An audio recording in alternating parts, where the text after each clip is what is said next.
the singing in Angelina National Forest.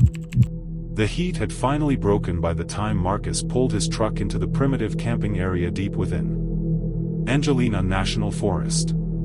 It was late September, and the East Texas pines stood like sentinels in the fading light, their needles whispering secrets in the evening breeze.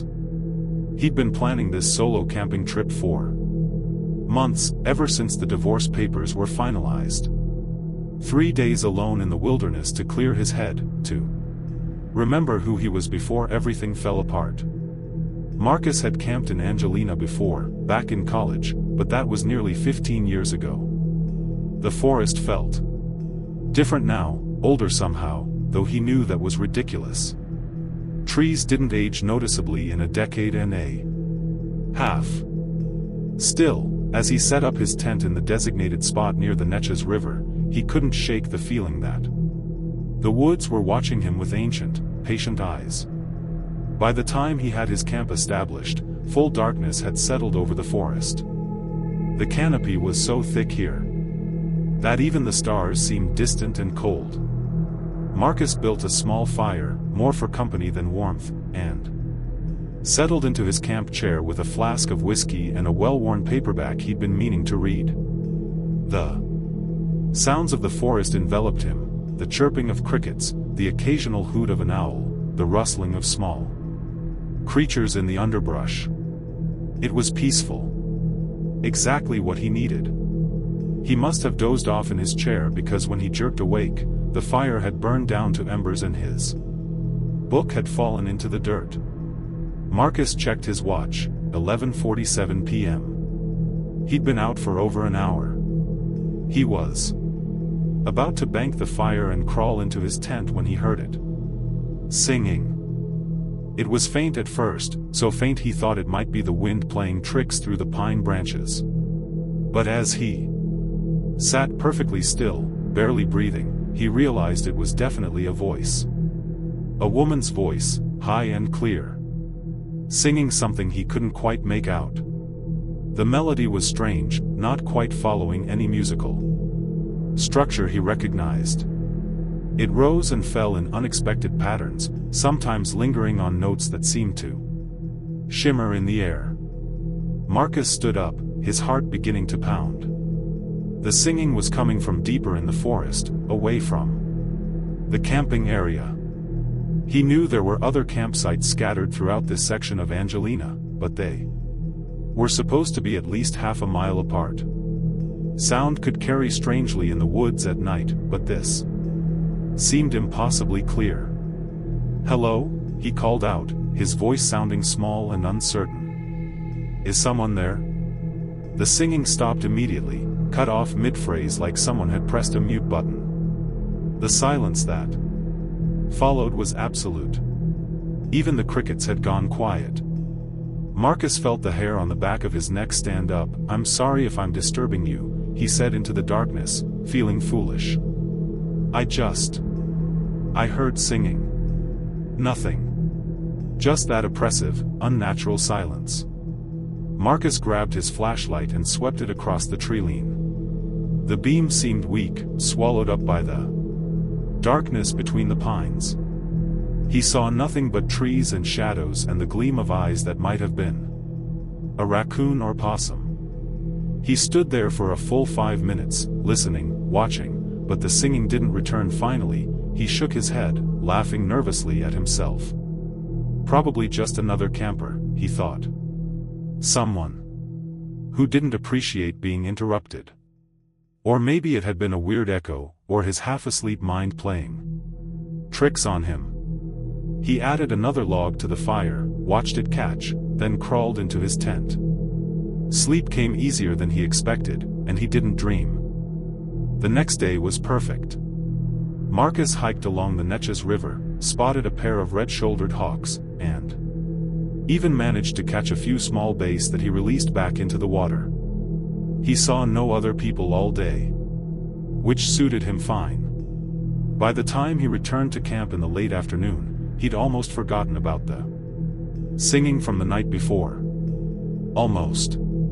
As twilight approached, he found himself watching the forest with more attention than he had the previous Evening. He made dinner over his camp stove, ate mechanically, and tried to read his book as darkness fell. But he couldn't concentrate.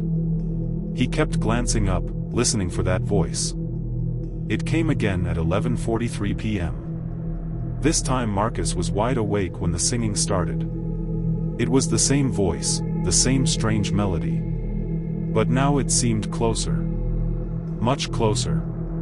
He stood up immediately, flashlight in hand, and tried to pinpoint the direction. The sound seemed to be coming from the north, from a section of forest where the pines grew so thick that his flashlight beam barely penetrated 20 feet.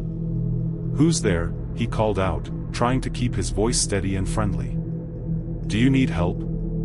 The singing continued, uninterrupted. Now that he was listening more carefully, Marcus could almost make out words, but they weren't in any language he recognized. The melody had a hypnotic quality to it, rising and falling in waves that seemed to pull at something deep in his chest. Without quite realizing what he was doing, he took a step toward the sound. Then another. He was at the edge of his campsite, about to step into the forest, when some rational part of his brain reasserted itself. "What are you doing? Don't go into the woods at night. That's horror movie 101. He stopped, shook his head as if to clear it, and took a deliberate step backward. The singing stopped. In the sudden silence, Marcus heard something else, footsteps. Not the careful, measured footsteps of a person walking through the forest, but something rapid and light, moving through the underbrush with impossible speed. The sound circled his campsite, staying just beyond the reach of his firelight. He spun around, trying to track it with his flashlight, but the beam never caught more than a glimpse of movement. Then, from directly behind him, close enough that he should have been able to feel breath on his neck, the voice spoke. "Why won't you come?" Marcus whirled around, his flashlight beam sweeping across empty air. There was nothing there. Nobody. He stumbled backward, nearly falling over his camp chair, his heart hammering so hard he thought it might burst from his chest. "What do you want?" he managed to say, his voice cracking. Laughter, soft and musical, seemed to come from all around him. Then the singing resumed, but now it was different. Now there were multiple voices, all harmonizing in that strange, inhuman way. They sang from every direction, from the trees themselves it seemed, creating a chorus that made Marcus's skin crawl and his eyes water. He ran for his truck. His hands shook so badly that he dropped his keys twice before he managed to unlock the door. He threw himself inside and locked the doors, his breath coming in ragged gasps. The singing continued outside, growing louder, more insistent. Through the windshield, he could see shadows moving between the trees, shapes that were almost human but not quite, moving in ways that didn't make sense. Marcus started the engine, and the singing stopped instantly. The sudden silence was almost worse than the sound had been. He sat there in his truck, engine running, staring out at the forest. Everything looked normal now. His campfire was still burning. His tent was undisturbed. In the headlights, he could see nothing but trees and darkness. He waited there for an hour, maybe more, before his breathing returned to normal and the adrenaline stopped making his hands shake. This was crazy. He was being ridiculous. There had to be a rational explanation. Maybe someone was playing a prank on him. Maybe there was a speaker hidden in the woods. Maybe he was having some kind of stress-induced hallucination. But he knew, deep down, that none of those explanations felt right. Finally, Marcus turned off the engine. He couldn't just abandon his campsite, his gear, everything. And in the silence, with the normal sounds of the forest slowly returning, his panic began to feel embarrassing. He was a grown man, scared of some singing in the woods. He'd come here to confront his demons, to prove to himself that he could handle being alone. Running away at the first strange occurrence wasn't exactly the transformative experience he'd been hoping for. He got out of the truck, leaving the door open behind him, and approached his camp. Everything was exactly as he'd left it. He grabbed a larger piece of firewood and added it to the fire, then sat down in his chair, facing the forest. "I don't know what you are," he said to the darkness, surprised by the steadiness in his voice. "But this is my campsite. I paid for it. I'm not leaving." The forest offered no response. Marcus sat there until dawn, feeding the fire, watching and listening.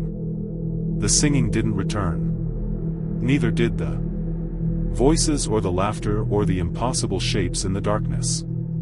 As the sky began to lighten and the first birds started their morning songs, he finally allowed himself to relax. He broke camp as soon as there was enough light to see clearly, moving efficiently, packing everything with the practiced ease of someone who'd done this many times before. He didn't run, didn't panic, but he also didn't linger. By the time the sun had fully cleared the horizon, he was in his truck, driving the winding dirt road back toward civilization. He made it about 3 miles before he saw her. She was standing on the side of the road, just at the edge where the forest began. A woman in a white dress that seemed to glow in the early morning light. She was beautiful in a way that was almost painful to look at, with long dark hair that hung past her waist and skin so pale it was almost translucent. Marcus hit the brakes without thinking, and the truck skidded to a stop about 20 feet past her. He looked in his rearview mirror. She hadn't moved, was just standing there, watching his truck. Her lips were moving, and even though he couldn't hear anything through the closed windows and over the sound of the engine, he knew she was singing. His hand reached for the door handle. Some part of him wanted to get out, wanted to go to her, wanted to hear that song up close. But another part, the part that had kept him alive when he'd almost walked into the forest the night before, was screaming at him to drive. He drove. In his rearview mirror, he watched her grow smaller and smaller until the road curved and she disappeared from view. He didn't slow down again until he was back on the main highway, surrounded by other cars and the comforting sounds of civilization. Marcus never went back to Angelina National Forest. Over the following months, he tried to research what he might have encountered. He found stories, plenty of them, buried in obscure forums and local legend websites. Tales of singing in the East Texas pines, of voices that lured people into the forest, of campers who went missing and were never found. Most of the stories were too fantastic to believe, filled with details that seemed like obvious embellishments, but every one of them mentioned the singing. And every one of them warned, never follow the voice into the trees. Marcus sold his camping gear 3 months later. He told himself it was because he didn't have time for it anymore, that he was too busy with work, with rebuilding his life. But sometimes, late at night when he couldn't sleep, he'd hear that melody again in his memory. That strange, beautiful, terrible song. And he'd wonder what would have happened if he'd taken just one more step into the darkness. He never wanted to find out. That was tonight's Whisper from the Shadows. Subscribe to Nightbound Whispers. And remember, the night is never truly silent.